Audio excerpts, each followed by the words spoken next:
তাহলে মহাপ্রভুর দুঃখটা কি সেটা আমরা কিছুক্ষণের মধ্যেই শুনতে পারবো। মহাপ্রভু আজকে দুজনের সঙ্গে কথা বলছেন, নিত্যানন্দ আর মুকুন্দ। নিত্যানন্দ প্রভু আর মুকুন্দ অন্তরঙ্গ বন্ধু। এই মুকুন্দ কিন্তু আবার শ্রীখণ্ডের মুকুন্দ নয়, এই মুকুন্দ হচ্ছে মুকুন্দ দত্ত। মহাপ্রভুর একাধিক মুকুন্দ বন্ধু ছিলেন। শ্রীখণ্ডে নরহরি সরকারের যে দাদা মুকুন্দ, তিনি হচ্ছেন ভক্ত রঘুনন্দনের বাবা, সে মুকুন্দ আলাদা। আর এখন যে মুকুন্দের সঙ্গে মহাপ্রভুর কথা হচ্ছে, ইনি হচ্ছেন মুকুন্দ সঞ্জয় বলে দুই বন্ধু একসঙ্গে থাকতো, সেই দুজনের মধ্যে এক মুকুন্দ দত্ত।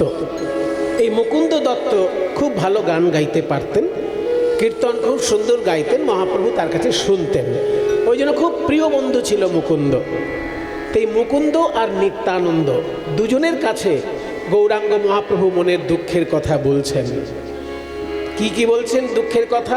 বলে, ওরে ওগো মুকুন্দ, আমি ওই গোলকের সুখ ত্যাগ করে ভুলোকে এলাম কেন জানো? বলি দেখি আজি বেরো দুঃখ, আমি ছাড়িলাম গো লোকের সুখ।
থাকতে পারলাম না মুকুন্দ, গোলকের সুখ ত্যাগ করে ভুলোকে এলাম। আবার আমি আসার সময় তোমাদেরকেও সঙ্গে নিয়ে এলাম, কিন্তু ভুলোকে এসে লীলা করতে গিয়ে, মনুষ্য দেহ ধারণ করে লীলা করতে গিয়ে আমি যত কষ্ট পেলাম, আমার সঙ্গে তোমরাও বড় কষ্ট পেলে। কিন্তু সব যেন পণ্ডশ্রম হলো বলে মনে হয়। কেন নিমাই, সব পণ্ডশ্রম কেন বলছো? আচ্ছা তুমিই বলো মুকুন্দ, এই যে আমার নিত্যানন্দ দাদা, আমি নিতাইকে দাদা কেন বলেছি? নিত্যানন্দ তো আমার রক্তের সম্পর্ক নয়, মায়েরা জানেন তো নিশ্চয়ই। গৌরাঙ্গ মহাপ্রভুর সঙ্গে নিত্যানন্দ প্রভুর রক্তের সম্পর্ক নেই। দুজনের জন্ম আলাদা জায়গায়, দুজনের জন্ম আলাদা পরিবারে, দুজনের গোত্র আলাদা, দুজনের টাইটেল আলাদা। মহাপ্রভুর গোত্র টাইটেল, নিত্যানন্দের গোত্র টাইটেল সব আলাদা। মহাপ্রভুর টাইটেল ছিল মিশ্র, আর নিত্যানন্দের টাইটেল ছিল বন্দ্যোপাধ্যায়। কিন্তু বন্দ্যোপাধ্যায় বলা হতো না, হাড়াই ওঝা বলা হতো। হাড়াই পণ্ডিত, তাকে হাড়াই ওঝা বলা হতো। কিন্তু গোত্রের সূত্র অনুসারে তাদের উপাধি ছিল বন্দ্যোপাধ্যায়। তাহলে নিত্যানন্দের পারিবারিক পরিচয় আলাদা, গৌরাঙ্গের পারিবারিক পরিচয় আলাদা। গৌরাঙ্গের জন্ম নবদ্বীপে, আর নিত্যানন্দের জন্ম তারাপীঠের কাছে। তারাপীঠ যেখানে মায়ের মন্দির আছে, ওই তারাপীঠের কাছে 10 কিলোমিটার দূরে বীরচন্দ্রপুর প্রভু নিত্যানন্দের জন্মস্থান। পিতার নাম হাড়াই পণ্ডিত, মায়ের নাম পদ্মাবতী দেবী। তাহলে মা বাবা আলাদা, গোত্র আলাদা, টাইটেল আলাদা, সবই আলাদা। তবুও নিত্যানন্দকে দাদা বলে ডেকেছেন গৌরহরি। কেন দাদা বললেন? কেন না, নিত্যানন্দের মতন অত বড় একটা হৃদয় তিনি দ্বিতীয় কারোর মধ্যে দেখতে পাননি। নিত্যানন্দ প্রভু একমাত্র গৌরাঙ্গ সুন্দরকে ভাই বলে ডেকেছিলেন বলে তিনি তার সমস্ত অন্যান্য পরিচয় ভুলে গিয়েছিলেন। প্রভু নিত্যানন্দ মাত্র 12 বছর বয়সে গৃহত্যাগ করে সন্ন্যাসী হয়েছিলেন, মাত্র 12 বছর বয়সে। আর গৌরাঙ্গ মহাপ্রভু হচ্ছে নিত্যানন্দের থেকে 12 বছরের ছোট। তার মানে যে বছরে প্রভু নিতাই গৃহত্যাগ করেছেন, মাইকটা একটু কমিয়ে দাও, খ্যান খ্যান খ্যান খ্যান করছে, রিবাব টিবাব সব কমিয়ে দাও, শুকনো রাখো, শুকনো, যেন কথাগুলো লোকে পরিষ্কার বুঝতে পারে। যে বছরে প্রভু নিত্যানন্দ গৃহত্যাগ করেছেন, সেই বছরে গৌরাঙ্গ মহাপ্রভু জন্ম নিয়েছেন। এই ইতিহাসগুলো আমাদের কাছে পরিষ্কার নয়, ওই জন্য আমি বলছি। আমরা সব অনেকেই জানি নিতাই গৌর দুটি ভাই, গানের মধ্যেই আছে। আমি ছোটবেলায় যে প্রথম জীবনে গানটি শিখেছিলাম আমার 4 বছর বয়সে বাবার কোলে বসে, সেটাতেই তো আছে, এসো দুটি ভাই গৌর নিতাই দ্বিজমণি দ্বিজরাজ হে।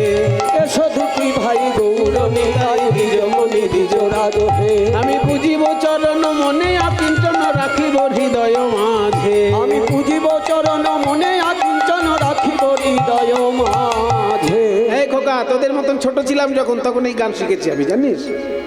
এই যে মোবাইল খোকা, সামনে মোবাইলে ছবি তুলছি, তোর মতন বয়সে আমি গান শিখেছি।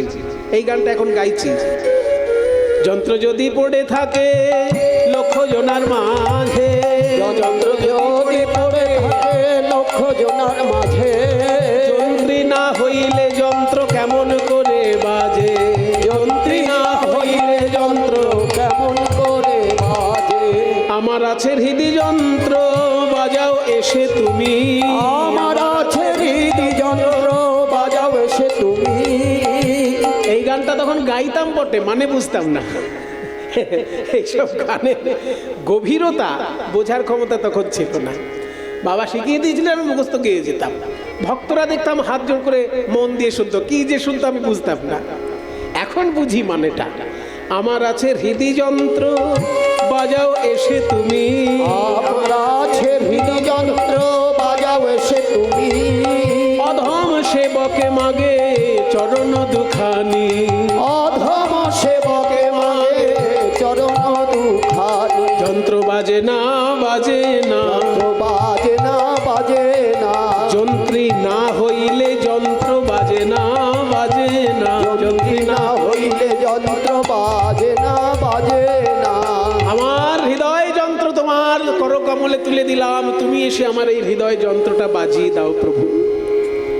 তাহলে এই যে গান, এই গানের শুরুতে বলছে এসো দুটি ভাই গৌর নিতাই।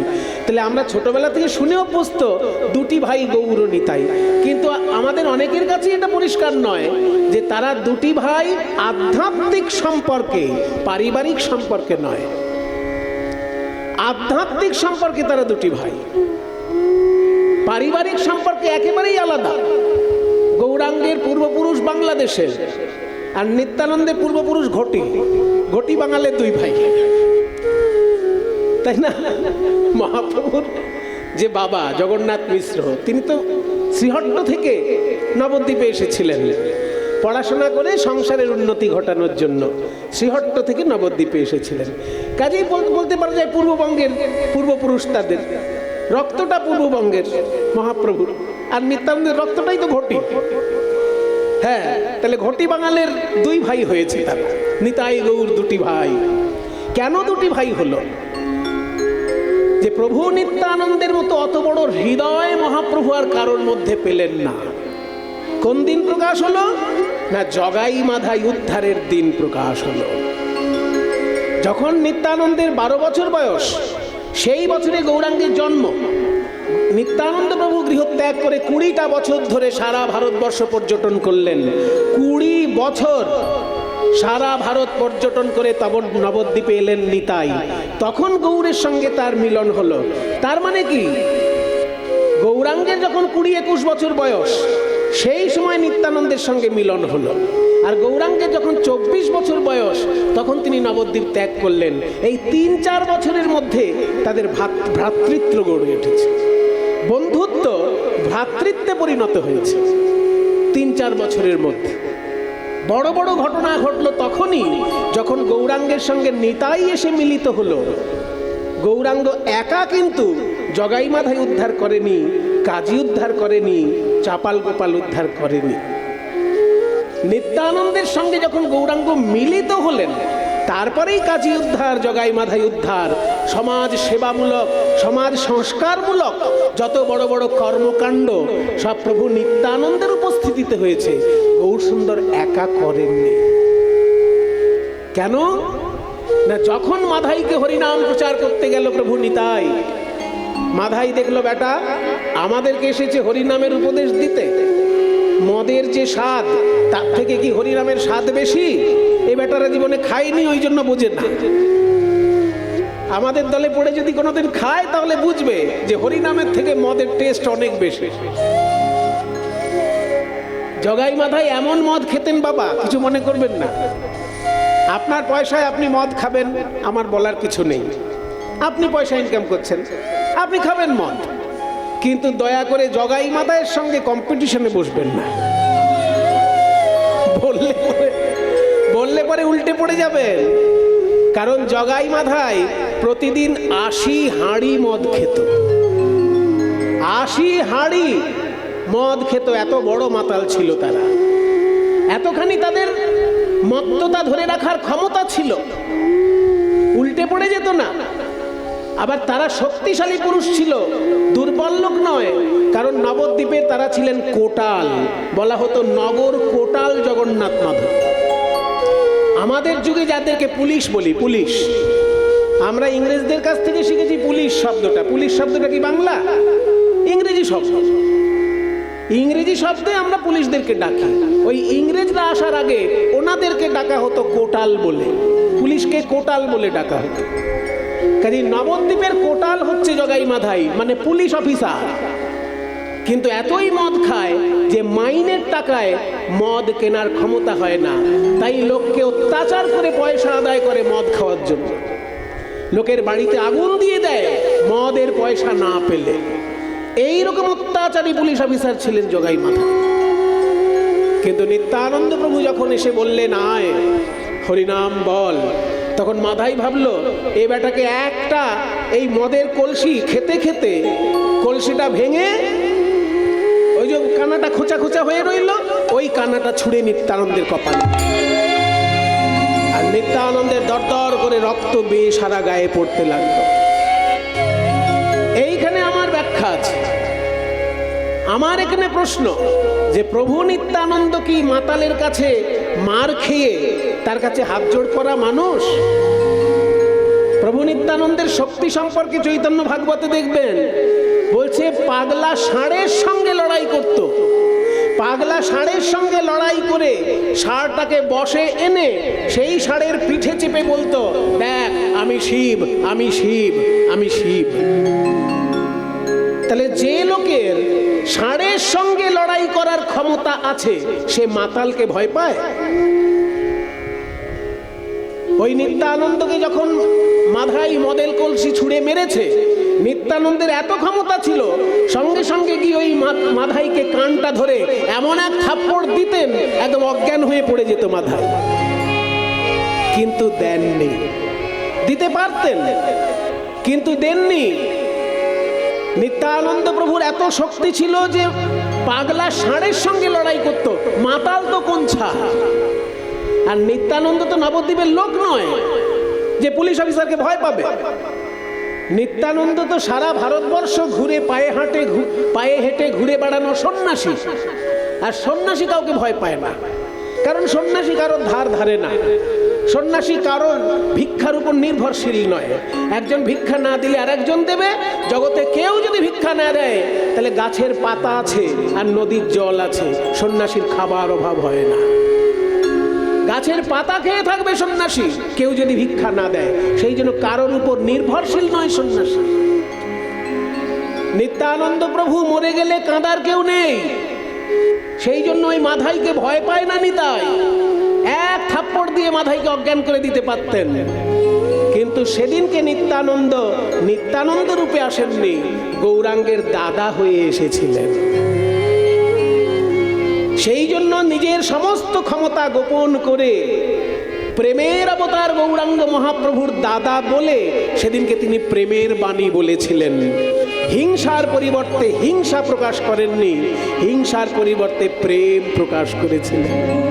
মাধাই রে তোর ভাবনা কি আছে, হরি বল বলে নেচে নেচে আয় বাহু তুলে। মাধাই রে তোর ভাবনা কি আছে, হরি বল বলে বাহু তুলে আয় নেচে নেচে। মাধাই রে তোর ভাবনা কি আছে, হরি বল বলে বাহু তুলে আয় নেচে নেচে। আমি যে তোমায় মেরেছি নিতাই, শুনেছি তুমি এত শক্তিশালী, সাঁতার দিয়ে গঙ্গা পার হও। নিত্যানন্দ প্রভু সাঁতার দিয়ে গঙ্গা পার হতেন আর ষাঁড়ের সঙ্গে লড়াই করতেন। তো তুমি তো আমাকে মারতে পারতে, কিন্তু তুমি আমাকে মারলে না তো। ওরে তুই যে আমার শিশু ছেলের মতো, শিশু যদি বাবাকে মারে তাতে কি বাবা কোনো অপরাধ গ্রহণ করে? শিশু যদি মারে পিতাকে তাতে কি আর এমন হয়েছে? কিন্তু বাপে যদি সাপের মাধাই, বাপে যদি সাপের মাধাই, বাপে যদি সাপের মাধাই, বাপে যদি সাপের মাধাই, তবে কি সন্তান বাঁচে? হরি বল বলে বাহু তুলে আয় নেচে নেচে। মাধাই রে তোর ভাবনা কি আছে, হরি বল বলে বাহু তুলে আয় নেচে নেচে। মেরেছ কলসির কানা, তাই বলে কি প্রেম দেব নাই? মেরেছ কলসির কানা, তা বলে কি প্রেম দেব না? একবার বাহু তুলে নেচে নেচে, বাহু তুলে নেচে নেচে, বাহু তুলে নেচে নেচে। আই রে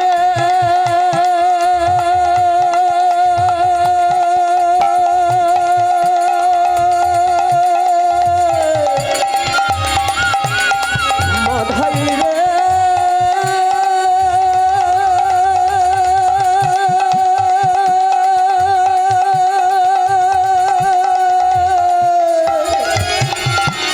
মাধাই রে,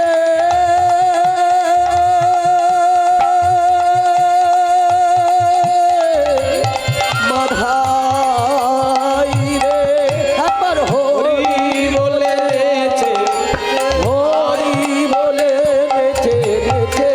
রে আমার কাছে হরি বল বলে নেচে নেচে আয় বাহু তুলে। মাধাই রে তোর ভাবনা কি আছে, হরি বল বলে বাহু তুলে আয়। আয় নেচে নেচে। সেই দিনকে মহাপ্রভু নিতাইকে দাদা আসনে বসিয়েছিলেন। যখন দেখলেন প্রভু নিত্যানন্দের এত বড় ক্ষমতা, উনি কিন্তু মাধাইকে এক থাপ্পড় দিয়ে যদি বসিয়ে অজ্ঞান করে দিতেন, তাতে কিন্তু নিত্যানন্দের শক্তি বেশি প্রকাশ পেত।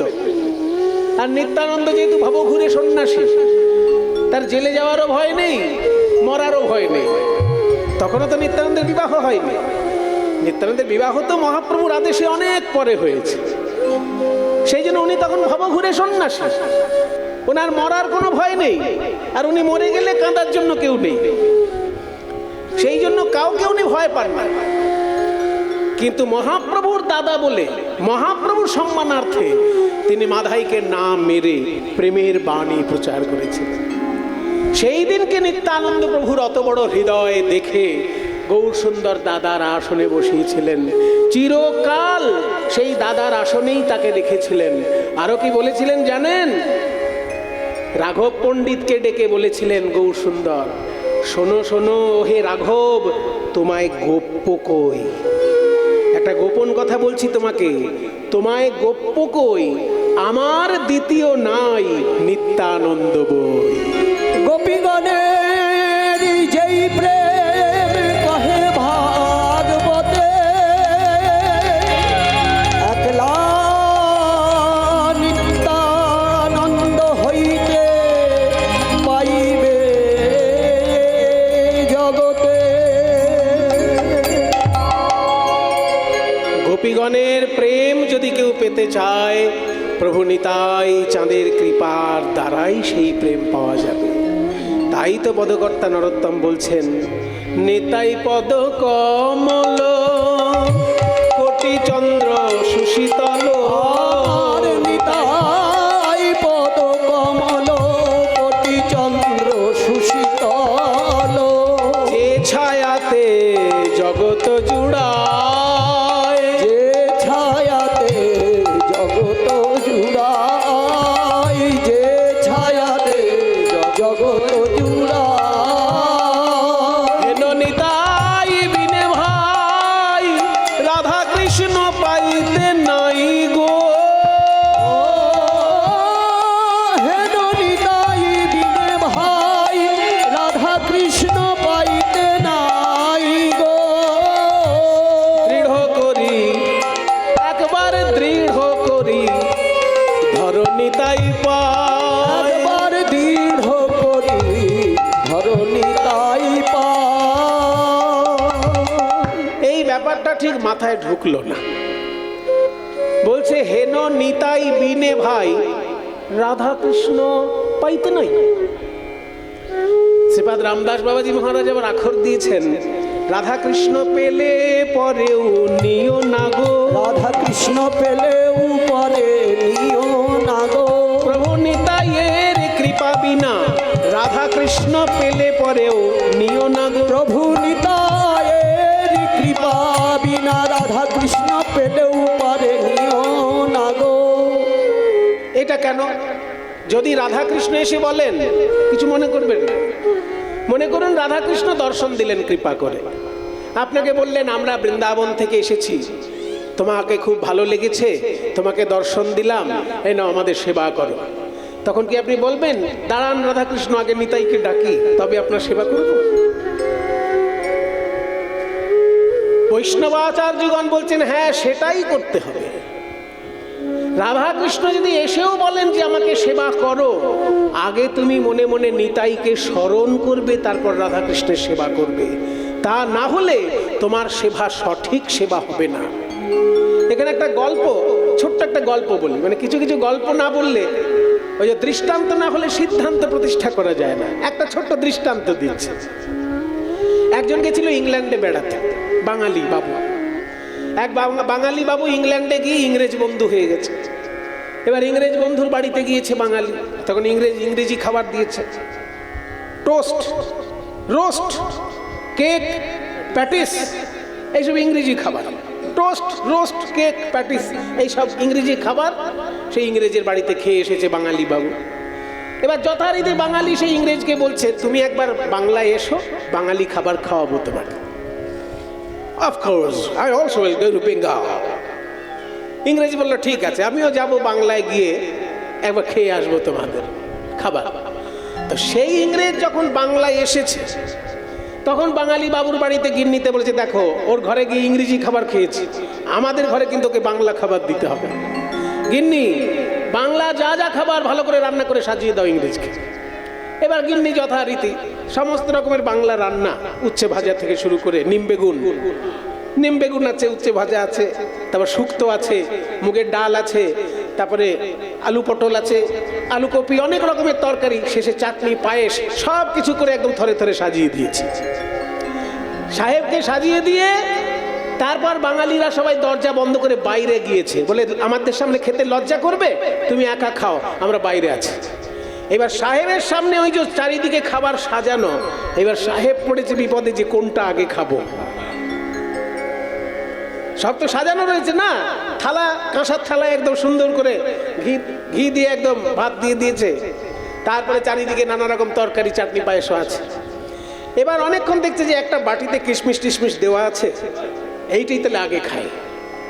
এবার সবার আগে পায়েসটা খেয়েছে, এবার পায়েসের পরে চাটনি খেয়েছে, মুখটা গেল টক হয়ে, তারপরে আবার শুক্তো দিয়ে ভাত খাচ্ছে, আর শেষকালে নিম বেগুন। একদম শেষে প্রথমে পায়েস আর শেষে নিম বেগুন যখন খাচ্ছে, বলছে জীবনে আর বাংলায় আসবো না বাবা। এই খাবার বাঙালি খায়। আসলে খাবারটা দিলে কি হবে, শিখিয়ে দেওয়া হয়নি যে কোনটার পরে কোনটা খেতে হয়। ওই পাশে বসে যদি বাঙালি শিখিয়ে দিত যে আগে নিম বেগুনটা দিয়ে ভাতটা খাও, শেষে তুমি ওই চাটনি পায়েসটা খাবে, সেটা তো কেউ শেখায়নি। ও বেটা আগেই পায়েস খেয়ে নিয়েছে আর শেষকালে নিম বেগুন। শেষকালে তার মানে মুখ চুলকাতে চুলকাতে ইংল্যান্ডে ফিরছে, জীবনে আর বাড়ি এখানে আসবে না। তাহলে হলো কি, যে খাবার থাকলেই হলো না, খাবারটা কিভাবে খেতে হবে শিখিয়ে দেওয়ার লোক দরকার। ঠিক তেমনি রাধাকৃষ্ণ পেলেই হলো না, রাধাকৃষ্ণ কিভাবে সেবা করতে হবে সেটা শিখিয়ে দেবে প্রভু নিত্যানন্দ। হে নিতাই বিনে ভাই রাধাকৃষ্ণ পাইতে নাই, হে নিতাই বিনে ভাই রাধাকৃষ্ণ পাইতে না। বলো কৃষ্ণ সেবা কে শিখাবে, কৃষ্ণ সেবাকে শিখাবে। আমার জগৎ গুরু নিতাই বিনে কৃষ্ণ সেবাকে শিখাবে। আমার জগৎ গুরু নিতাই বিনে সে যে পরম দয়াল পতিত পাবন, জগৎ গুরু নিতাই বিনে পরম দয়াল পতিত পাবন। ওই জগৎ গুরু নিতাই বিনে পরম দয়াল পতিত পাবন। ওই কৃষ্ণ সেবাকে শিখাবে। হে নিতাই বিনে ভাই রাধা কৃষ্ণ পাইতে না। দৃঢ় করি ধর নিতাই পা, দৃঢ় করি ধর নিতাই পাই। সে সম্বন্ধ নাহি যার, বৃথা জন্ম গেল তার। সে সম্বন্ধ নাই যার, বৃথা জন্ম গেল তার। বলি সেই পশু বড় দুরাচার, সেই পশু বড় দুরাচার। এই দাঁড়াও দাঁড়াও, কীর্তন শুনছি বলে যা খুশি তাই বলে দেবে? হ্যাঁ, হ্যাঁ, পশু, এত বড় গালাগালি। বলছে সে সম্বন্ধ নাহি যার, বৃথা জন্ম গেল তার। সেই পশু বড় দুরাচার। আমাকে পশু বললে কেন? পদকর্তা, তুমিও মানুষ, আমিও মানুষ, একজন মানুষ হয়ে তুমি আমাকে এইভাবে কথা বলছো? শোনো, পশু আর মানুষের মধ্যে চারটে জিনিসে মিল আছে। সেই চারটের মধ্যেই যদি আমরা ঘোরাঘুরি করি, তাহলে আমরা কিন্তু পশুর থেকে উপরে উঠতে পারিনি।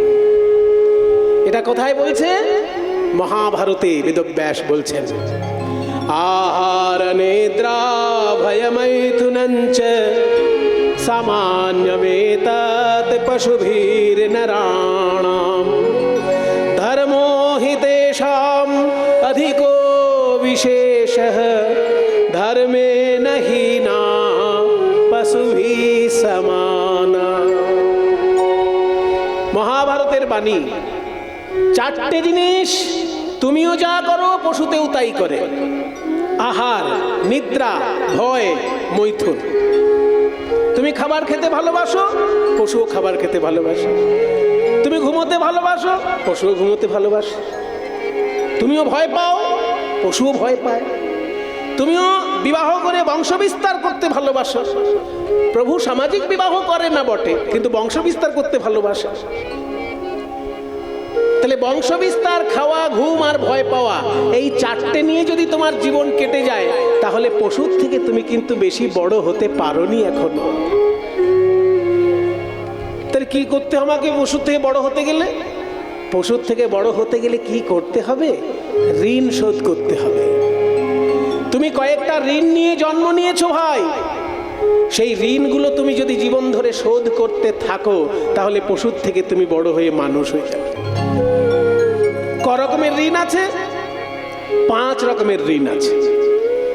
ভারতবর্ষের বেদ হচ্ছে পৃথিবীর মধ্যে সব থেকে প্রাচীন ধর্মগ্রন্থ। এটা ভারতবাসীর অহংকার বাবা। মুসলমানদের কোরআন 1500 বছর আগের শাস্ত্র, খ্রিস্টানদের বাইবেল 2000 বছর আগের শাস্ত্র, বৌদ্ধদের ত্রিপিটক 2500 বছর আগের শাস্ত্র, আর তার থেকে হাজার হাজার বছর প্রাচীন হচ্ছে বেদ। ওই জন্য তো পৃথিবীর লোকেরা আমাদেরকে হিংসে করে যে এত প্রাচীন শাস্ত্র নিয়ে আমরা এখনো বেঁচে আছি কি জন্য। কিন্তু হিংসে করলে কি হবে ভাই? এটা আমাদের গর্ব, এটা আমাদের অহংকার যে পৃথিবীতে যখন খ্রিস্টান ধর্ম ছিল না, ইসলাম ধর্ম ছিল না, বৌদ্ধ ধর্ম ছিল না, তখন বৈদিক ঋষিরা ছিলেন। সেই বৈদিক ঋষিরা বলেছেন শতপথ ব্রাহ্মণে যে 5 রকমের ঋণ নিয়ে তুমি জন্মেছ, সারা জীবন ধরে চেষ্টা করো 5 রকমের ঋণ শোধ করার। কি কি ঋণ? প্রথম ঋণ হচ্ছে দেব ঋণ। দেবতাদের কাছে আমরা ঋণী। দেবতার বলতে চোখের সামনে যেসব দেবতা দেখতে পাই, যাদের দেখতে পাই না তাদের কথা পরে বলবো। যাদের দেখতে পাই সেগুলো আগে বলি।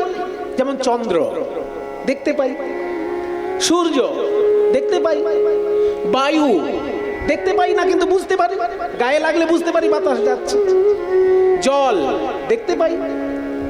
ওই জন্য চন্দ্র, সূর্য, বায়ু, আপ ও দেবতা এগুলো সব চোখের সামনে দেখা যায়, এদের কাছে আমরা ঋণী।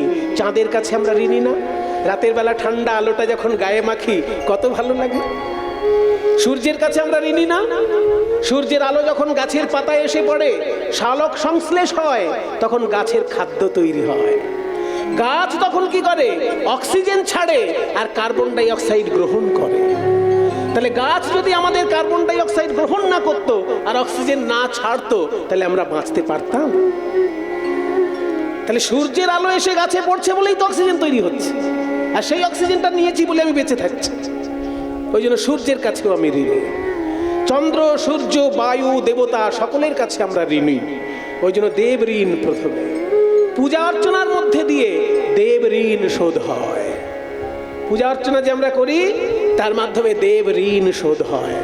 তারপর হচ্ছে ঋষি ঋণ। ঋষিগণ যে শাস্ত্র রেখে গেছেন আমাদের জন্য, ঋগ্বেদ, সামবেদ, যজুর্বেদ, অথর্ববেদ, এই যে ঋষিগণ আমাদের জন্য রেখে গেছেন, আমরা ঋষিদের কাছে ঋণী। যদি সেই শাস্ত্র আমরা পাঠ করি তবে ঋষিদের ঋণ শোধ হয়। আধুনিক ঋষিদের মধ্যে রবীন্দ্রনাথ, নজরুল ইসলাম, তারাও তো কম ঋষি নন। তারা এত সুন্দর সুন্দর বাণী রেখে গেছেন আমাদের জন্য। ওই আসন তলের, ওই আসন তলের মাটির পরে লুটিয়ে রব, ওই আসন তলে। আত্মসমর্পণের গান। তোমার চরণ ধুলায় ধুলায় ধূসর হব, ওই আসন তলের, ওই আসন তলে। তাহলে রবীন্দ্রনাথ, নজরুল ইসলাম, আরো যারা যারা সুন্দর সুন্দর গান লিখে আমাদের আত্মসমর্পণের বাণী শিখিয়েছেন, তারাও তো ঋষি। তাদের রচনা যদি আমরা পাঠ করি তবে তাদের ঋণ শোধ হয়। তাহলে দেব ঋণ, ঋষি ঋণ। তৃতীয় ঋণ হলো পিতৃ ঋণ। বাবা যে আমাকে জন্ম দিয়েছেন, এখানে পিতৃ মানে শুধু পিতা নয়, পিতা মাতা দুজনকে একসঙ্গে বোঝাচ্ছে। বাবা এবং মা আমাকে যে জন্ম দিয়েছেন, এই পৃথিবীর আলো দেখিয়েছেন, তার কাছে আমি ঋণী। বাবা মা যদি পরস্পরে মিলিত না হতেন, আজকে আমি পৃথিবীতে আসতেই পারতাম না। আমার বাবা যদি সন্ন্যাসী হতো আর মা যদি সন্ন্যাসিনী হতো, আমার জন্ম হতো? কিছু মনে করবেন না, কথাটা হয়তো একটু জোরালো বলা হয়ে গেল, কিন্তু কিছু মনে করবেন না দয়া করে। আচ্ছা, চৈতন্য মহাপ্রভুর বাবাই যদি সন্ন্যাসী হতেন, তাহলে চৈতন্য মহাপ্রভুকে পেতাম আমরা? সেইটাই বলছি যে বাবা মা যদি মনে করতেন যে না, এই জগতে আমি ব্রহ্মচর্য পালন করে জীবনটা কাটিয়ে দেবো, তাহলে তো আমি পৃথিবীতে আসতাম না। তাই বাবা মার সংসারের ইচ্ছা হয়েছিল বলেই আমার পৃথিবীতে আসা। তাই আমি কিন্তু বাবা মার কাছে ঋণী, বাবা মা আমার কাছে ঋণী নয়। কারণ এই জগতের আলো তারা আমাকে দেখিয়েছেন। তাহলে বাবা মার ঋণ শোধ হবে কি করে? মুনি ঋষিগণ বলছেন, বাবা মার ঋণ শোধ হচ্ছে কৃষ্ণ ভক্ত সন্তান জন্ম দিয়ে। বাবা মা যেমন তোমাকে জন্ম দিয়েছেন, তুমি যদি চোর চিটিংবাজ হতে, তাহলে বাবার সম্মান থাকতো? তুমি একটা ভালো মানুষ হয়েছে তো, তেমনি আর একটা ভালো মানুষকে জন্ম দিয়ে যাও, তবে পিতার ঋণ তোমার শোধ হবে। তোমাকে জন্ম দিয়ে যেমন তোমার বাবা ধন্য হয়েছেন, তুমি যদি ভক্ত হও, তাহলে বাবার সুনাম হবে, লোকটা খুব ভালো লোক গো, লোকটা কাউকে ঠকায় না, খুব ভালো মানুষ, হবে না অমুকের ছেলে। তাহলে তুমি যদি ভালো মানুষ হও, যেমন তোমার বাবার সুনাম হচ্ছে, তেমনি তুমি আরেকটি ভালো মানুষ পৃথিবীতে দিয়ে যাও, যাতে তোমারও সুনাম থাকে, তোমার বাবারও সুনাম থাকে, তোমার পিতৃঋণ শোধ হয় সুসন্তানের মধ্যে। তাহলে দেব ঋণ, ঋষি ঋণ, পিতৃঋণ, তারপর হচ্ছে নৃঋণ, মানুষের কাছে ঋণ। দেবতা, বাবা মা, মুনি ঋষি, এনারা ছাড়াও আমরা অন্যান্য মানুষের কাছে ঋণী। কিরকম? মনে করুন রিক্সায় উঠেছে, আমার পকেটে 10 টাকা নেই, 8 টাকা আছে। রিক্সাওয়ালাকে বললাম, ও দাদা আমার কাছে কিন্তু 10 টাকা নেই, 8 টাকা আছে। রিক্সাওয়ালা কিন্তু আমার সঙ্গে ঝগড়া করলো না, বললো ঠিক আছে, আপনার কাছে 2 টাকা নেই তো পরে দিয়ে দেবেন। এই যে 2 টাকা সে নিল না, আমি হয়তো ওই রিক্সাওয়ালাকে জীবনে দেখতে পেলাম না, আমি কিন্তু তার কাছে 2 টাকা ঋণেই রয়ে গেলাম। কোনো দোকানদার, হয়তো আমি ঠাকুরের ফল কিনতে গেছি, 100 টাকা 110 টাকা হয়েছে, আমার কাছে 10 টাকা খুচরো নেই, 100 টাকার নোট দিলাম, দাদা 10 টাকা নেই, ঠিক আছে পরে দিয়ে দেবেন, পরে হয়তো তাকে দেওয়াই হলো না, ওই যে আমি তার কাছে ঋণী রয়ে গেলাম। মাস্টার মশাই আমাকে যখন শেখাচ্ছেন, যে মাইনেটা আমি দিচ্ছি সেই মাইনের বেশি হয়তো তিনি ক্লাস নিয়ে নিলেন। মাসে 4টে ক্লাস নেবার কথা, মাস্টার মশাই দেখলো 4টে ক্লাসে আমি কমপ্লিট করতে পারছি না আমার সিলেবাস, আমি 6টা ক্লাস নিয়ে নিলাম। তাহলে ওই যে 2খানা ক্লাস উনি এক্সট্রা নিয়ে নিলেন, আমি কিন্তু মাস্টার মশাইয়ের কাছে ঋণী হয়ে গেলাম। এইভাবে পদে পদে পদে পদে আপনি এক একটা মানুষের কথা চিন্তা করবেন, দেখবেন আপনি মানুষের কাছে ঋণী। ওই জন্য বলা হচ্ছে নৃঋণ। এই মানুষের ঋণ শোধ করা যায় অন্নদান উৎসবের মধ্যে দিয়ে। যেখানে যেখানে হরি সংকীর্তনের মাধ্যমে অন্নদান উৎসব হয়, সেখানে মানুষের প্রতি ঋণ শোধ হয়। আমার পূর্বপুরুষ যদি মানুষের কাছে ঋণ করে থাকেন, সেই ঋণও শোধ হবে আমার মাধ্যমে, আমি যদি অন্নদান উৎসব করতে পারি। তাই অন্নদান উৎসবের দ্বারা মানুষের ঋণ শোধ হয়। আরেকটি পথ আছে, যে জিনিস আমি শিখেছি সেইটা আরেকজনকে শিখিয়ে যাওয়া, ঋণ শোধ হয়ে যায়। মনে করুন আমি গানের গুরুর কাছে গান শিখেছি, সব গান শিখে আমি মরে গেলাম, তাহলে কিন্তু আমি ঋণী রয়ে গেলাম। আমি যদি ওই গানটি আবার কাউকে শিখিয়ে দিয়ে যেতে পারি, তাহলে মানুষের কাছে আমি ঋণ ছিলাম, যেই শিখিয়ে দিলাম অমনি ঋণ থেকে মুক্ত হয়ে গেল। এইভাবে ঋণ শোধ করা। 4টে ঋণ হয়ে গেল, আর একটা ঋণ বাকি আছে, সেটা হলো ভূত ঋণ। ভূত মানে ভূত প্রেত নয়, ভূত শব্দের অর্থ হচ্ছে জীব। আমরা এক একটা জীবের কাছে ঋণী থাকি।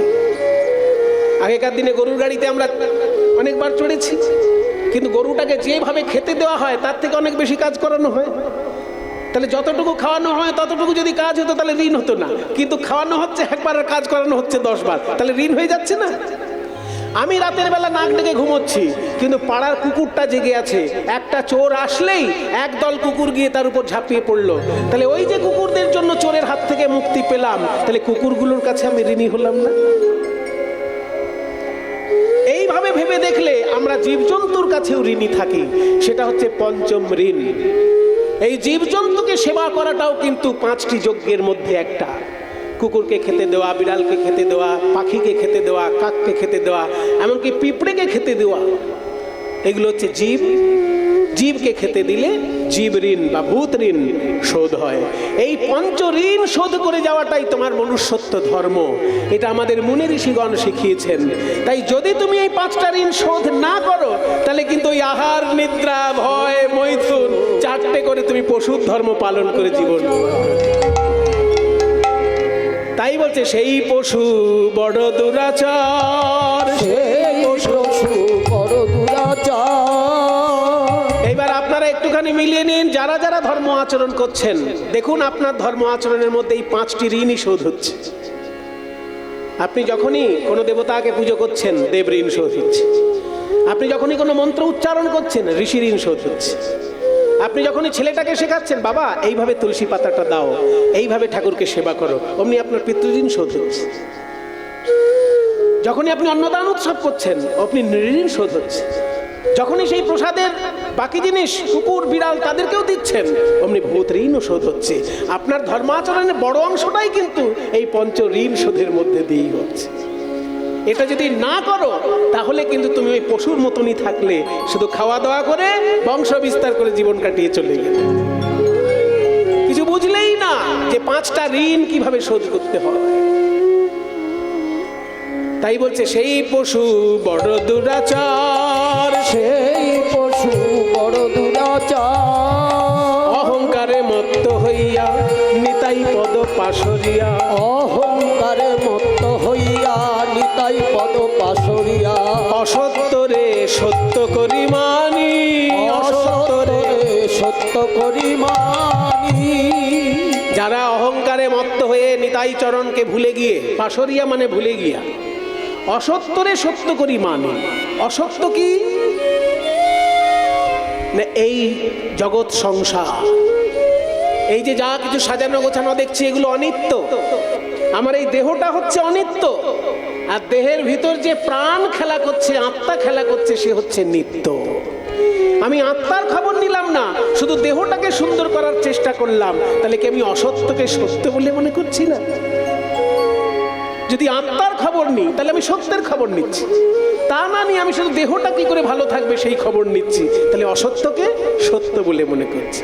অসত্যরে সত্য করি মানি, অসত্যরে সত্য করি মানি। তাহলে অহংকারে মত্ত হইয়া নিতাই পদ পাশরি, অসত্যরে সত্য করি মানি। নিতাই না বলিল মুখে, মজিল সংসার সুখে, বিদ্যাকুলে কি করিবে তা।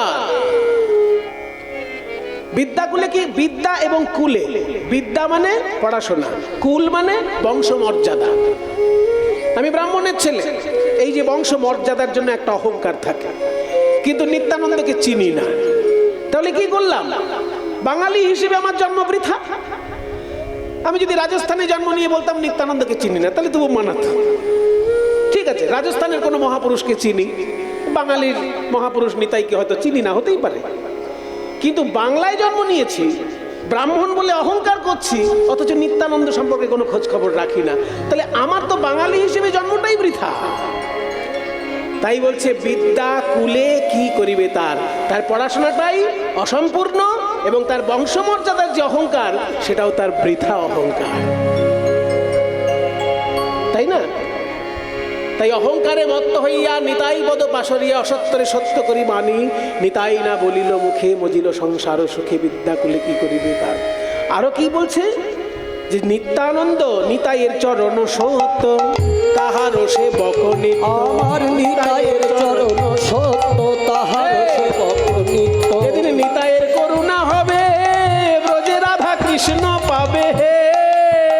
আমার নিতাইয়ের করুণা হবে, ব্রজে রাধা কৃষ্ণ পাবে হে। তোমরা ধরো নিতাই চরণ দুখানি, তোমরা ধরো নিতাই চরণ দুখানি। ধরো নিতাই, ধরো নিতাই, ধরো নিতাই, ধরো নিতাই। এতদিন ধরনি তাই, এতদিন ধরনি তাই, এবার ধরো নিতাই, ধরো নিতাই, এতদিন ধরো নিতাই, ধরো নিতাই, ধরো নিতাই, ধরো নিতাই। বলি ভজ নিতাই, ভজ নিতাই, ভজ নিতাই, ভজ নিতাই। এতদিন ভজনি তাই, এবার ভজ নিতাই। এতদিন ভজনী তাই, এবার ভজন নিতাই।